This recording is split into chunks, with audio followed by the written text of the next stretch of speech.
Alright, the Rescue IP Field Center and Bundle are up. If you want to grab yours, I will leave a link down below so you can grab yours today. Alright,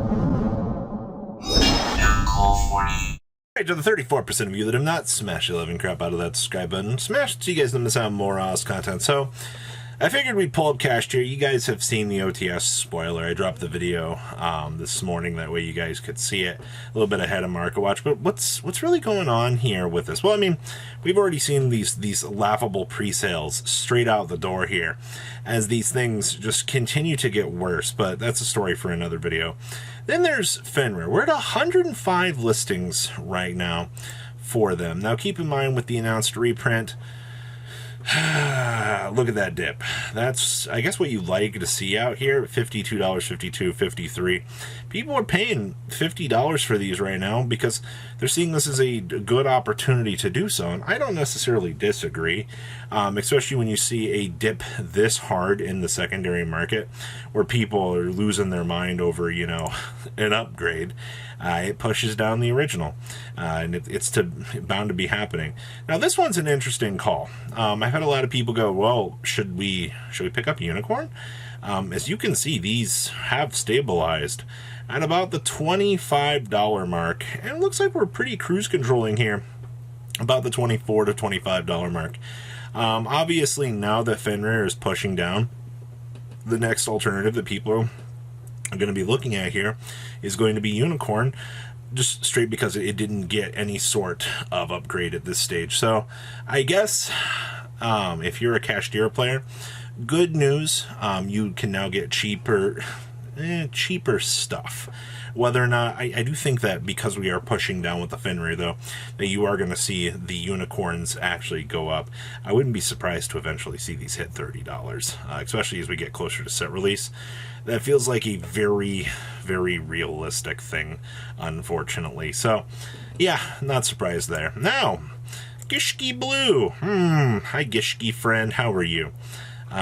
These are, you know, what's surprising to me about this is we're still at $38, $40 for these. I see that we have a couple of cheap stragglers here. You got a mod play for $31, $40, but these did not push down at all, hardly. These have been cruise controlling $42 for quite some time, and an announced reprint for this in, once again, you can argue for a higher rarity if you really want to, but yeah, some value kind of deviating there. But everybody that already picked up this core, I mean, was pretty good to go. Sprite elves are still $19. Actually, I feel like these have gone up. Has elf always been $20? I feel like they were like $15 to $16 for like the longest time, but that's interesting. Sprens are $7, starters are still $6, and gigantic sprites are $3 whole. Jets haven't even hit $1. Yeah, I'm not surprised about any of this, to be honest with you. And there's 264 listings of double cross on the market. Wow, that is fairly interesting overall. So good stuff with this. Now this is my favorite part. Since the announced reprint of a common Aquamir, the dual terminals have actually pushed down. So this is a little bit of a heads up here. If you've wanted to pick up a dual terminal version of the Aquamir, you can now do so because these are way more inviting, all right? Trust me. I was seeing these like $25 to $30, and it looks like we just had a straight whole lot of relistings here down to the $19 mark very quickly, so that's good. The Gishki Abyss is at $40. Not really surprised about that. The Gishki Shadows at 10s. Why did they not reprint Abyss? Like, this should have been a common, honestly. Like, the mirror was good, but like this $20 for a super rare, like, I need to go back through old bulk.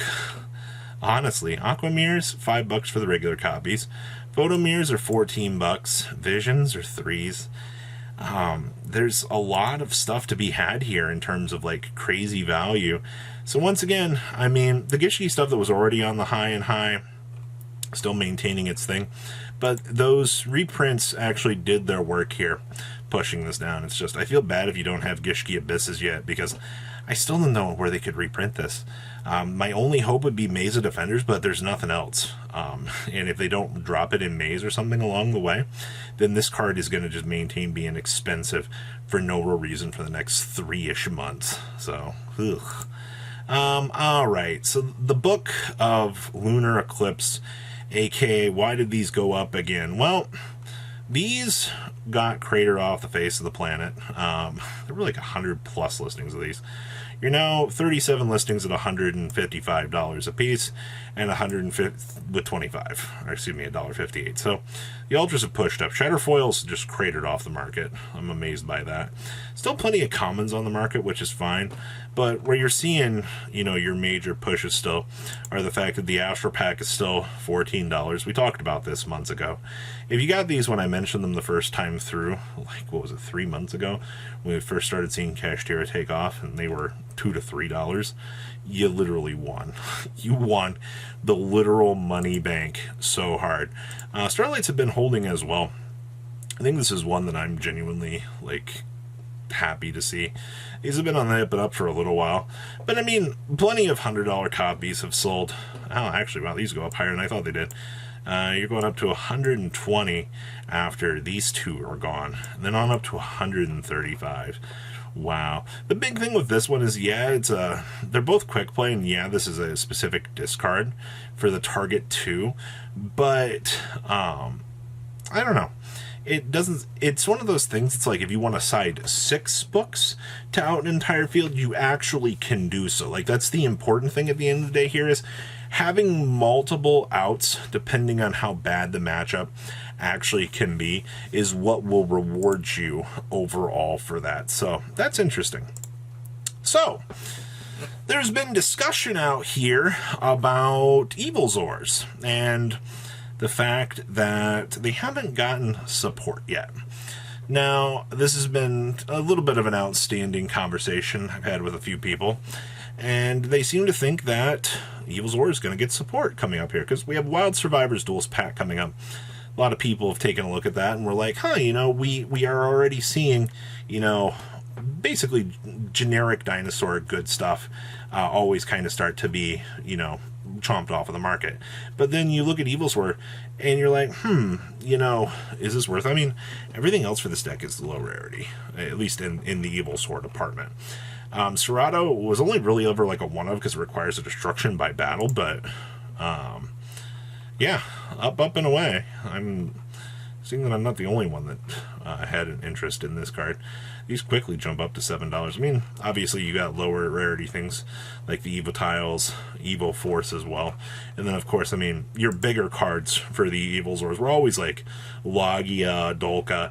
These are $4.50 for the secrets. Solda is actually the coolest one. A level modifier would be really cool for this deck, the way that they could actually make Solda, because Solda was always a particularly good card.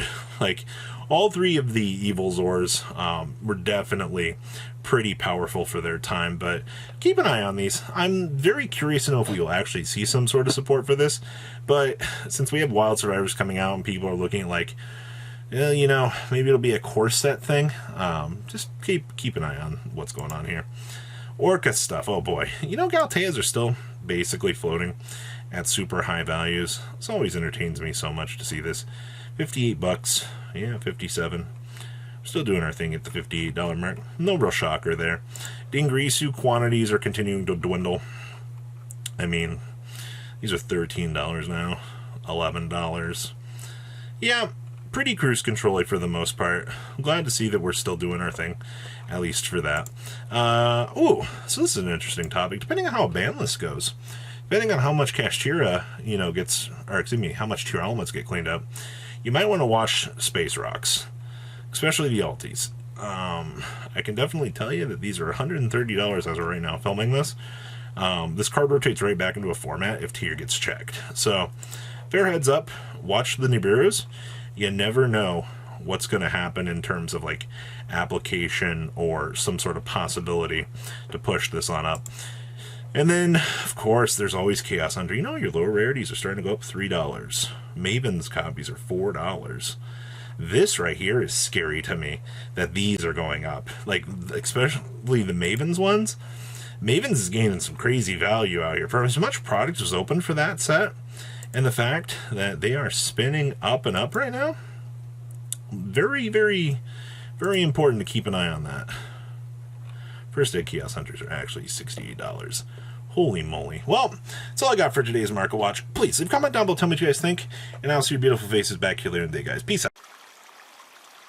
Patrons, thank you.